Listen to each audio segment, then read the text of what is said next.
नई लोकसभा में आज राष्ट्रपति के अभिभाषण ने दिन भर सुर्खियां बटोरी। राष्ट्रपति ने इस भाषण में मोदी सरकार की प्राथमिकता और अगले 5 साल के रोड मैप की झलक दिखा दी।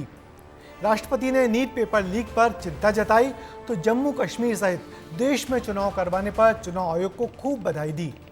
अभिभाषण में आपातकाल का जिक्र आने पर विपक्षी दलों ने शोर किया तो आम आदमी पार्टी ने आज के अभिभाषण का बहिष्कार भी किया।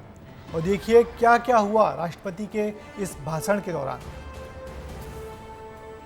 माननीय सदस्यों, ये मैं पहली बार कह रहा हूँ, मुझे 5 साल कहने का अवसर नहीं मिलना चाहिए। 18वीं लोकसभा के पहले सत्र में लगातार चौथे दिन विपक्ष का हंगामा जारी रहा। विशेष सत्र के चौथे दिन राष्ट्रपति द्रौपदी मुर्मू दोनों सदनों के संयुक्त सत्र को संबोधित करने पहुंची। माननीय सदस्यों, सरकार का ये निरंतर प्रयास है कि देश के युवाओं को अपनी प्रतिभा दिखाने का उचित अवसर मिले।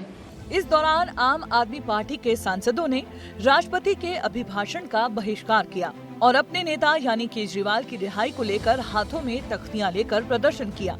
को रिहा करो, रिहा करो, रिहा करो।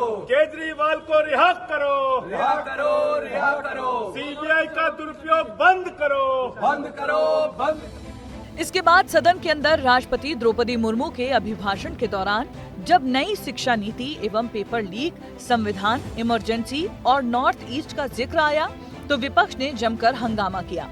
राष्ट्रपति के अभिभाषण के समय विपक्षी सांसदों ने नीट के नारे लगाए। इस दौरान राष्ट्रपति को विपक्षी सांसदों को सुनिए तक कहना पड़ा।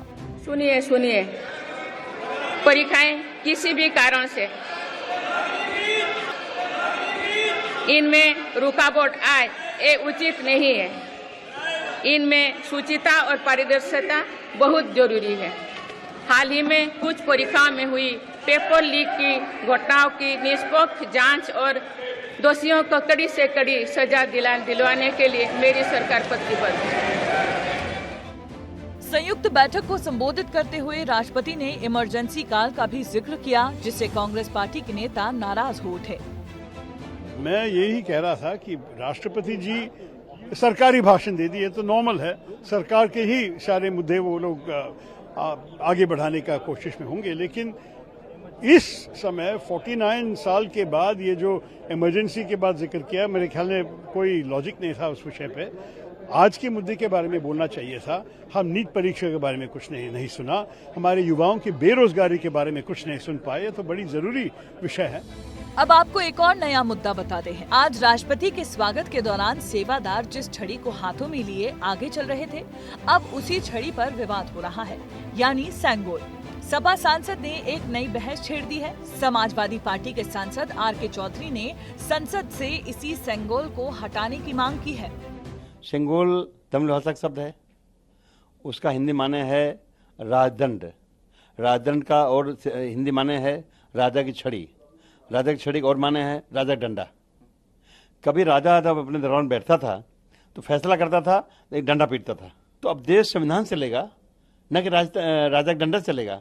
और मेरा मानना है कि अगर लोकतंत्र बचाना है तो सेंगोल को हटाना है। सेंगोल का मतलब राजदंड होता है। सपा सांसद का तर्क है कि देश संविधान से चलेगा या फिर राजा के डंडे से।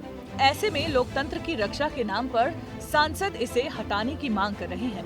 पार्टी प्रमुख अखिलेश यादव अपने सांसद का समर्थन कर रहे हैं, तो वहीं बीजेपी सांसद कंगना रनौत सेंगोल का। जब पहली बार लगा था तो प्रधानमंत्री जी ने बाकायदा प्रणाम किया था।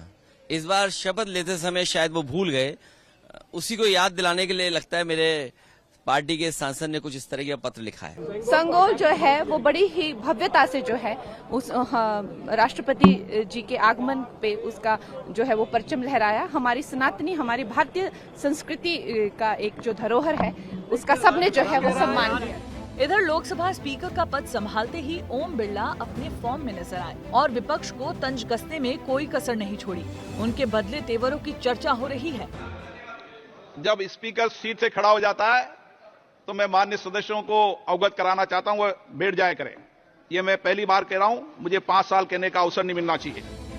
ये सब देखकर लग रहा है कि उनके तेवरों में कोई कमी नहीं आई है। वो वैसे ही सख्त और अनुशासन प्रिय बने हुए हैं जैसे वे पिछले कार्यकाल में थे।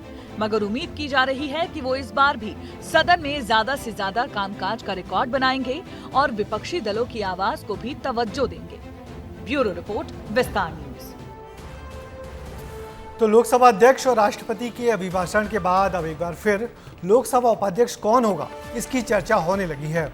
लोकसभा अध्यक्ष का पद एनडीए के खाते में जाने के बाद इंडिया गठबंधन डी सुरेश को ही लोकसभा उपाध्यक्ष बनाने की मांग करने लगा है। देखना यह है कि इस बार की लोकसभा में भी उपाध्यक्ष का पद होगा या नहीं, क्योंकि 17वीं लोकसभा में ये पद अस्तित्व में ही नहीं था।